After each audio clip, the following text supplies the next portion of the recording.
In northeastern Syria, thousands have fled from a third day of government airstrikes and fighting between Kurdish forces and pro-government militia. On Friday, the Pentagon acknowledged sending jets to protect U.S. Special Operations Forces and advisors training Kurdish fighters in the city of Hasaka. It's warning the Syrian government to avoid targeting U.S. and coalition personnel.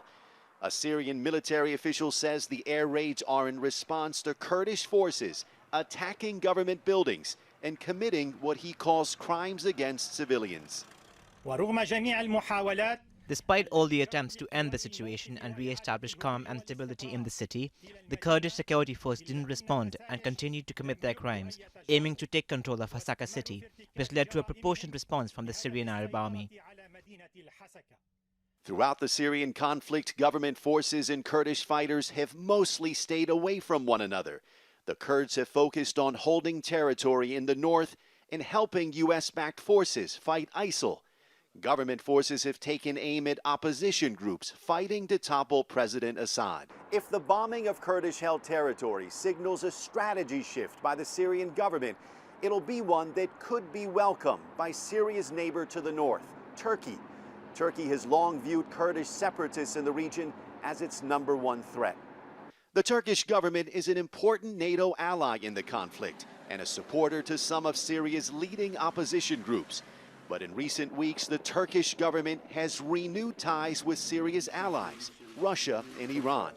And on Saturday, Turkish Prime Minister Binali Yildirim told reporters that Iran, Gulf countries, the U.S. and Russia can work together to find a solution in Syria.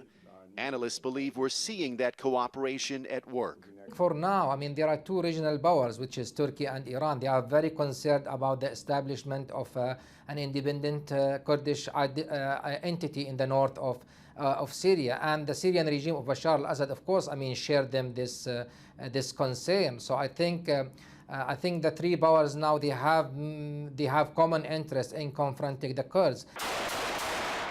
Just as we've seen many times during this long-running civil war, alliances have apparently shifted.